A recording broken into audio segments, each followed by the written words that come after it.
Get Inside Sports with Ron Futrell weeknights at 5:30, 6, and 11.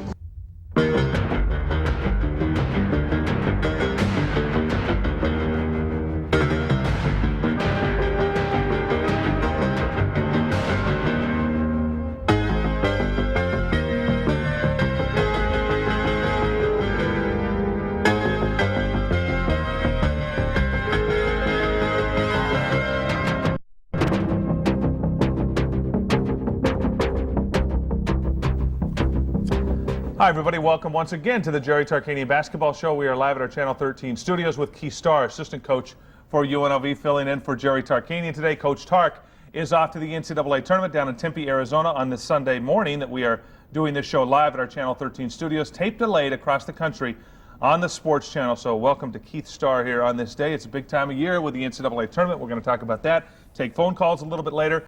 But with Coach Tarkanian now presumably gone as UNLV coach for this upcoming season, Keith, what happens to the assistant coaches from here? Tim Gergerich is signed on with Seattle, or at least he is working with Seattle at this point. Hasn't signed a contract yet from what I understand, but at least he's working with Seattle now. Coach Tark, he's going to land on his feet somewhere. He's going to get a job offer somewhere if he wants it. If he doesn't at 62 years old decide just to retire from coaching, there's going to be an NBA, perhaps a college, but at least an NBA team that's going to give him a shot. What about you guys, Ed Gorgon, yourself, as the other assistant coaches? What are you guys doing? Well, I think Coach Gorgon, as of right now, lives in San Diego, and he's probably at home with his wife and his family. As for myself, you know, I'm living in Las Vegas. I've lived here for 14 years. It's not a place that I really want to leave, you know, very quickly. I'm working for a company now through Ron and Hyler Worth. It's called the Premium Connection, and I've always been selling cellular phones in the city for Cellular USA. I'll continue to do that, and hopefully something in the future might materialize for me. In coaching? In coaching. I love working with the youth, and especially our kids here. It's a great bunch of young men. You know, I think they serve the community very well, and I think the community loves our people here too. So I want to stay here. You've been coaching with the Rebels for quite a while. Tell us a little bit of your background. Originally from Pittsburgh, you were drafted into the NBA? Yeah, I'm originally from Pittsburgh, like you said. I graduated with an economics degree from the University of Pittsburgh in '76. I played with Jim Bowler on one of our teams at the University of Pittsburgh. Lady Rebel coach? Yeah. Yes, and I played for Coach Gergerich also. I got hurt my senior year in college. I didn't play at all my senior year, but I still got drafted, and I went to the Chicago Bulls. I played there for about 2 years. I injured my knee again and ended up having 5 knee operations. I've been in Las Vegas for 14 years. I've done numerous of occupations and jobs in the city. I even went through the casino business, dealt 21 in the city, and found a lot of great friends and people in the city who followed the university. And I don't want to leave here. I've worked with a lot of kids in the city too, and this is a place that I love, and I love the people here.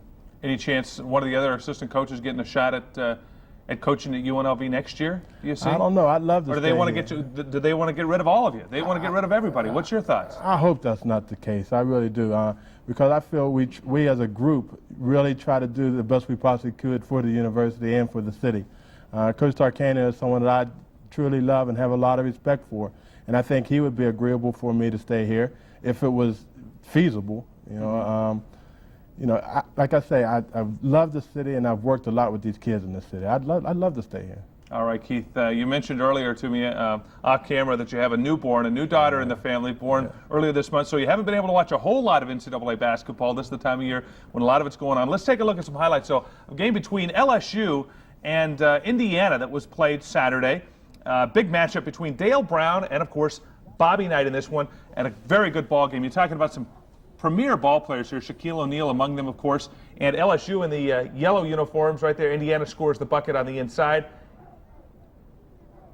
Good ball movement inside there again by Indiana with a turnaround jump shot. What do you think of Shaquille O'Neal, though? We're going to see him coming up next year. Is this guy great or what? Just like Coach Tark said, he's a force in the middle. He grabs the ball all the time as much as he possibly can with 2 hands, where he's strong as he possibly can be, and he always finishes. He's going to be a premier player in the NBA. Yeah, if he had a little bit more around him, I think they would have beat Indiana. But when you have Bob Knight at the helm, you know, you're playing against and coaching against one of the best in the round. Then you got Damon Bailey hitting that 3-pointer there, and Indiana went on to win that game comfortably. It got close at one point. Here's some scores for you so far. In the Eastern Regional, Duke, the #1 seed there in the East, and a lot of people say the favorite to win it all, 75-62 over Iowa. You've also got Seton Hall, a winner over Missouri, a team that had beaten the Rebels earlier this year, when the Rebels played at Missouri. In the Southeastern Regional, no surprise there. North Carolina win over Alabama, and the #1 seed in the Southeast, Ohio State, a winner over UConn. The Connecticut Huskies are out of there. Some other scores, Memphis State was a winner over Arkansas. Georgia Tech eliminated USC. We're going to talk about that game in just a second. Let's get through the rest of these scores here. And then you've also got Florida State beating Georgetown, and there's the final on the Indiana LSU game. Now, that final, the exciting finish in that game, of course, Georgia Tech USC. Georgia Tech player, 0.8 seconds left, throws up the three-pointer to win the game for Georgia Tech. Your thoughts on that particular play? You had some interesting observations on that one. What really made it different is the fact that they got the ball at the sideline after it was kicked out of bounds, and so that gave them that 0.8 seconds to get closer to the basket. Instead of taking it from the far baseline, they had it exactly. at half court. Yeah. And Coach Rowden tried to get them together and let them know we have to stay in it. The game isn't over yet. And if you watch the game, and you could see the main scorer on the side, he was right in the position to steal the ball, but Harold he didn't. Miner. Yeah, he was right in the position to steal the ball, but he gave the opportunity, gave the shot to the guy, and it went down. You know, and you can't have that. You have to finish it. You can't let them get the ball in play. And I think that was they lost. It was the way it ended. A freshman that had never hit a three-pointer in his career at Georgia Tech hit that shot. We're going to take your phone calls coming up next live here with Keith Starr. So get your fingers ready. Go ahead and dial on that phone. Our phone number 871-3233 here, and we will take your phone calls live next.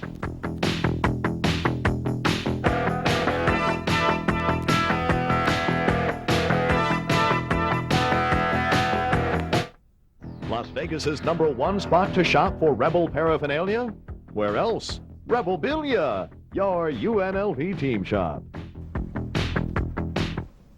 All right, we are live at our Channel 13 studios, tape delayed on the Sports Channel with Keith Starr, UNLV basketball assistant. Keith, we get to take phone calls now. Coach Tark loves this segment because you never know what's going to happen or what sort of phone calls you're going to get. So go ahead, let's fire away. Go ahead. You got a question for Keith? Yes, Coach Starr.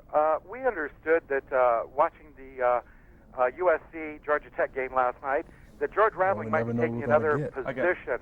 And I know Jerry's mentioned in the past that was always his ideal to be head coach at USC. Also, do you think Cincinnati Bearcats, for my friend Michael in Cincinnati, has a chance to win this tournament? Okay, now, first of all, you're going with Cincinnati a chance to win the tournament? Right. The whole thing you're talking about? The whole thing. Go Bearcats. No, I don't think they'll win at all. I know Bobby Huggins real well. We played against each other. He played at West Virginia when I played at Pittsburgh. He's an aggressive ball player, and I know he's an aggressive coach. But as far as winning everything, I don't think so. I'm happy for him the way he's doing so well. Okay, and he also talked, you weren't able to hear the first part of that question, a little bit about that USC Georgia Tech game. Coach Tarkanian, how would he have coached that? What would he have done differently in that situation, in that play? In that situation, that gentleman would have never received the ball in that vicinity to shoot the ball. I don't care if he made one or not beforehand. The ball would not have gotten in that easy. It was a clear shot. He had the opportunity to turn around and make the shot without someone in his face. The game is not over until the buzzer rings. And 0.8 seconds. And he did get it off in time. Surprisingly, he did turn it around and get it off in time. Yeah, 0.8 seconons is a lot of time just to turn around and shoot the ball. That showed right there. It's a lot of time. Exactly. All right, another phone call. Go ahead. Your question for Keith Starr. Yes. I was wondering, who were you coaching before you went to UNLV? Okay, he coached at Fullerton State for a while. Before that, what did you do? I coached at Fullerton State, like Ron said, and I also coached in a city in Las Vegas. They had an 8th and 9th grade group there when they didn't have junior high sports. And I had the opportunity to coach a lot of younger kids in this city, which I really enjoy.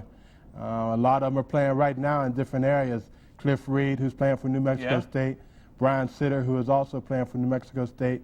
Matt Othick is a young gentleman that I used to like to work with. He's at Arizona, as you know. He's done all right for himself at Arizona. And another kid who a lot of people don't know, his name is Charlie Skinner. He had an opportunity to play for Arizona in the last game this year, and that was a benefit for him, too.